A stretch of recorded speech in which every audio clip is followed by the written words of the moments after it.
Welcome to this RootsTech Connect session entitled How to Use the FamilySearch Catalog. My name is Robert Kerr. I'm a Senior Product Manager at FamilySearch. In the next few minutes, I'm going to be walking through some of the basics on what is and how to use this very powerful, terribly useful, and often underappreciated set of data. Let's dive in. The first thing we need to cover is how to find it on the website and what it consists of. If you log into FamilySearch, you'll be looking at a page similar to this. This is what we call the logged in homepage, and it has some really awesome activities on here. You really ought to explore all the activities available on this page. But if your goal is to get to the FamilySearch catalog, once you log in, click on the search up in the header. It'll drop down a menu, and then you can choose the fifth item down, which is catalog. That will take you to the FamilySearch catalog page. And on this page, you'll be in a position to search all the content in the FamilySearch catalog. Now, let's talk about what it is. For over 120-something years, FamilySearch has been going around the world working with churches and civic organizations and government, gathering up content in the form of records and books and magazines and periodicals and maps, tremendous amounts of content of a genealogical nature across the board. Whenever one of these items is acquired by FamilySearch, skilled librarians then characterize that item with all the metadata that you would expect to see on an item held in a library. They add the title, the authors, the language, what kind of format it's in, when it was published. They add call numbers and notes, keywords, and other data to make the item findable by patrons. All of this data is then entered into the catalog on a weekly basis and becomes searchable. A brief word about what the catalog is not is probably in order. Unlike historical records, it's not a place where you come and type in the name of an ancestor unless you know there's a book written specifically about him. But if you happen to know that your ancestor was a business leader in Boston, Massachusetts, you can type in Boston, choose the location, do a search. You'll be able to come in and see all the holdings FamilySearch has for Boston, Massachusetts.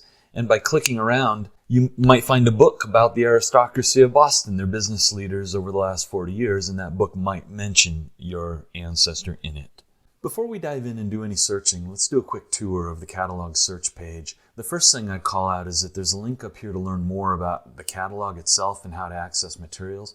Always look for those links on the search pages, and if you go there, it takes you over to the FamilySearch Wiki, where there's a good amount of information about the catalog, how to search it. I'm going to go back to the search page and note to you that there's 8 different kinds of search content that you can put into the search form. Place, surnames, titles, authors, subjects, and keywords are how you search a large body of data and pull forward multiple items that might match. And then there's the call number and film number search. If you know the call number or film number for a very specific item, you can put that in and it'll jump right to that item. There's an availability option here too. Some of the FamilySearch content is available online. Some is only available in physical copy in the Family History Centers or the Family History Library. If you just want to know anything in the holdings, leave it on any, which is the default.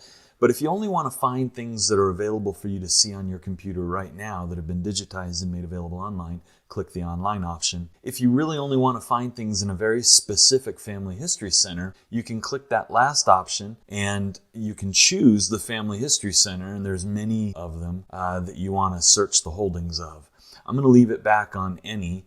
And I would note to you, there's a couple other options on the side here. Since 2014, FamilySearch has placed the entire contents of its catalog into the OCLC WorldCat. The World Catalog is a Uber database in which many libraries put their entire contents cataloged into that. If you find a title here on FamilySearch that you're interested in, but it's far from you, you don't want to travel, sometimes you can click over to the OCLC WorldCat, look for that title over there, and there may be another library outside the FamilySearch system that holds that, which is closer to you physically.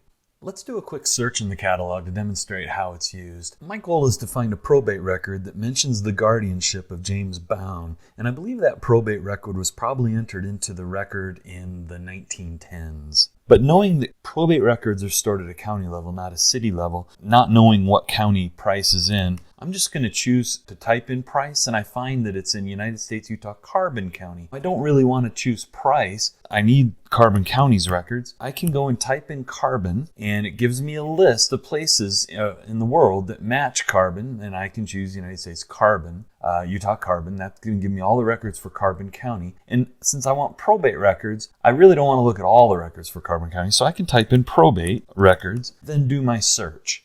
On the search results page, I have a search form that's the same as the one on the main page that I can refine my search if I need to.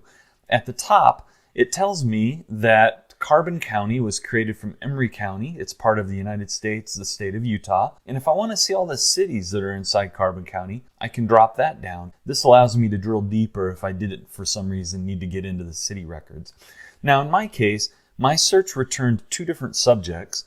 I have all the probate records from Carbon County and some guardianship records. I'm going to click on the probate records. And I'm looking again for James Bown around 1910. I'm just going to dive into the probate records from 95 to 66. That covers my date range. When I click that, it brings me to the title page for this item. At the top, I see the title. I can see the author. In this case, it's a civil authority. I can see that it consists of 11 rolls or reels of 35 millimeter microfilm. There's some notes associated with this. Scrolling down, I can see the items that are in here, and I notice that this item, as the title indicated, consists of some registers and some actual probate records. The first one up here is 96 to 39, and so that might be a good first place to dive in. When I click on that, it brings me directly over to the images.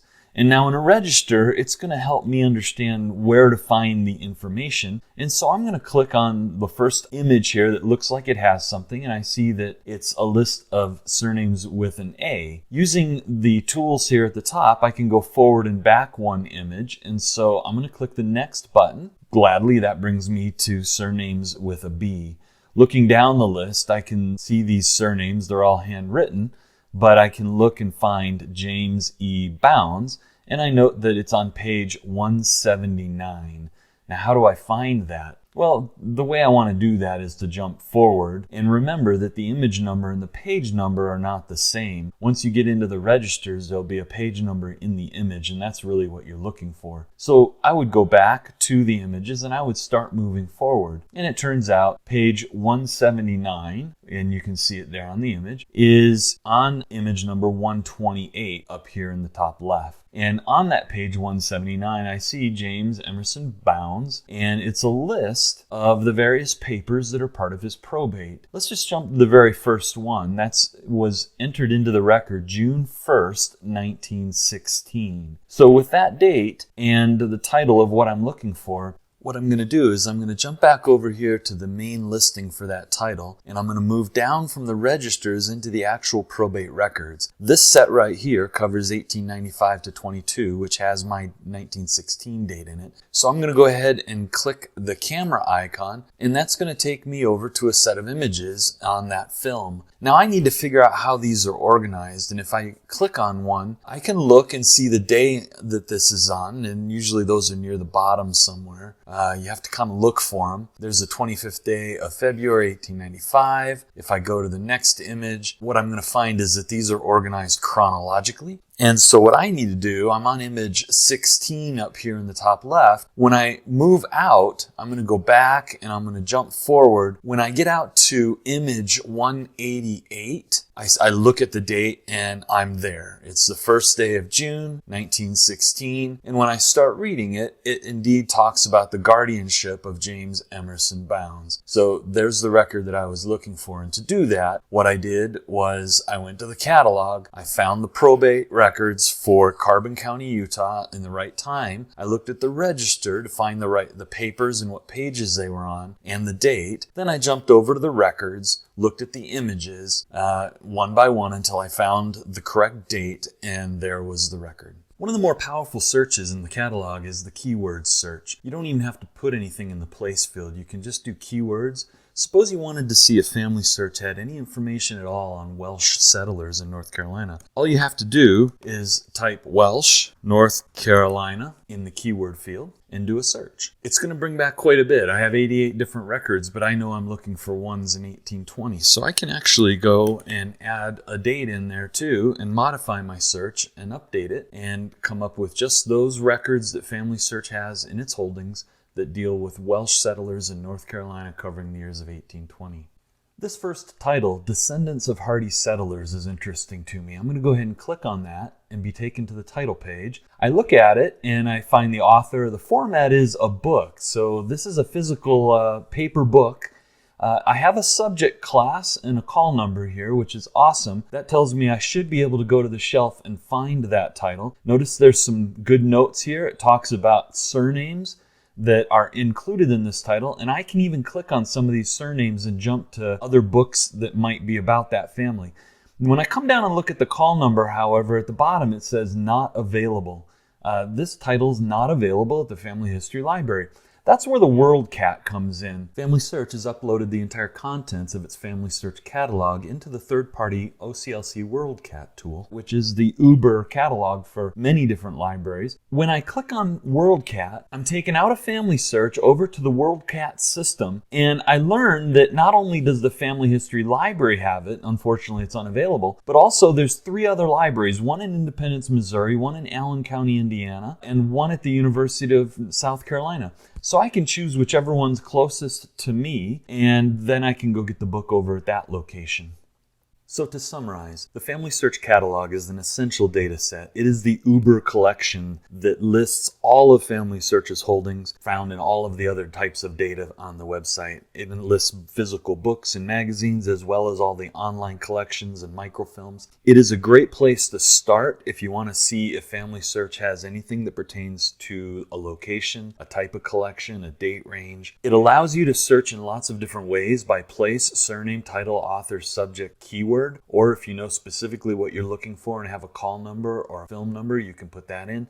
It allows you to filter out those things that are not available online or to filter to a specific location like a family history center. If you find something of interest to you, you can look and see if it's available here on Family Search or in any of our physical locations. And if it's not, you can link over to the OCLC WorldCat and see if any other library in the world happens to have that title. I hope the last few minutes have given you a good sense of what's possible in the Family Search Catalog. And as always, I wish you the best in finding your ancestors and connecting with your family.